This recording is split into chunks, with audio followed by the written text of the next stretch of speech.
न तळता किंवा तेलाचा अजिबात वापर न करता मस्त खुसखुशीत तळणीचे मोदक कसे बनवायचे ते पाहूयात. आणि हे खुसखुशीत मोदक आज मी बनवणार आहे true turtle smart manual air fryer मध्ये. 4.5 लिटरचा हा एअर फ्रायर आहे. तर या बॉक्समध्ये एअर फ्रायर सोबतच एक बास्केट आणि एक बुकलेट सुद्धा मिळतं. याची डिझाईन तुम्ही पाहू शकता, कॉम्पॅक्ट, ग्लॉसी ब्लॅक आणि स्लिम आहे. याच्या वरच्या बाजूला 8 प्रकारचे पदार्थ बेक करण्यासाठी त्याचं टेम्परेचर आणि टाइम दिलेलं आहे. 2 प्रकारचे नॉब आहेत, एक टेम्परेचर सेट करण्यासाठी आणि एक टाइम सेट करण्यासाठी. 0 to 30 मिनिट्सचा टायमर आहे आणि 80 ते 200 डिग्री सेंटीग्रेड पर्यंत आपण टाइम सेट करू शकतो. आणि सगळ्यात महत्वाची गोष्ट म्हणजे याचा ट्रे तुम्ही पाहू शकता. दुसऱ्या ब्रँड्स पेक्षा 25% हा मोठा आहे. याची 4.5 लिटरची कॅपॅसिटी आहे. याची 1400 वॅट पॉवर आहे. बुकलेट मध्ये तर सगळी याची इन्फॉर्मेशन दिलेलीच आहे. शिवाय एअर फ्रायर वरती सुद्धा 8 आयटम गाईड प्रिंटेड आहे.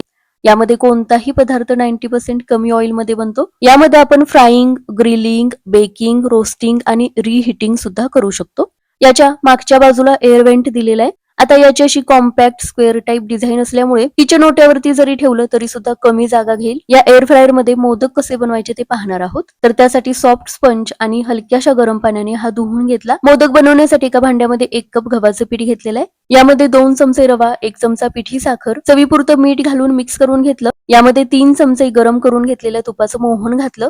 सगळं चांगलं मिक्स करून घेतलं. थोडं थोडं पाणी घालून अगदी घट्टसर भिजवून घेतलं. या पद्धतीने याच्या छोट्या छोट्या पुऱ्या लाटून घेतल्या आणि या पारीला अशा कळ्या पाडून घेतल्या.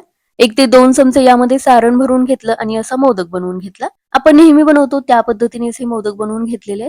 आता हे मोदक आपण तळून घेणार नाही किंवा अजिबात तेलाचा वापर सुद्धा करणार नाही. मोदक चिकटू नये त्यासाठी ट्रेला थोडंसं तेल लावून घेतलेलं आहे. यामध्ये मोदक सेट करून घेतले. 180 डिग्री टेम्परेचरला 15 मिनिटे हे बेक करून घ्यायचं. चांगलं बेक होण्यासाठी सुरुवातीला 2 ते 3 मिनिटे प्रीहीट सुद्धा करून घेऊ शकता. त्याच्या टॉप वरती लाईट सुद्धा चालू आहे.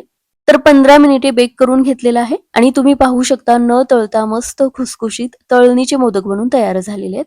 आणि हे पहा, मोदकांना एकसारखा रंग आलेला आहे. सगळीकडून अगदी व्यवस्थित बेक झालेला आहे. आणि हे पहा, न तळता सुद्धा मस्त खुसखुशीत मोदक बनून तयार झाले. तर या true turtle manual air fryer मध्ये शेंगदाणे सुद्धा भाजून घेऊ शकता. कढीपत्ता किंवा कोथिंबिरीची पावडर करून ठेवायची असेल तर आता उन्हात ठेवायची काहीच गरज नाही. एअर फ्रायरला फक्त 2 ते 3 मिनिटातच याची पावडर बनून तयार होईल. असेच भरपूर पदार्थ यामध्ये बनवू शकता.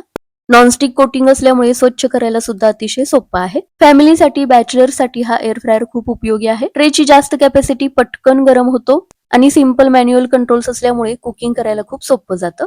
तर तुम्ही सुद्धा एअर फ्रायर घ्यायच्या विचारात असाल तर स्क्रीनवर दिलेल्या वेबसाईट वरून true turtle manual air fryer order करू शकता.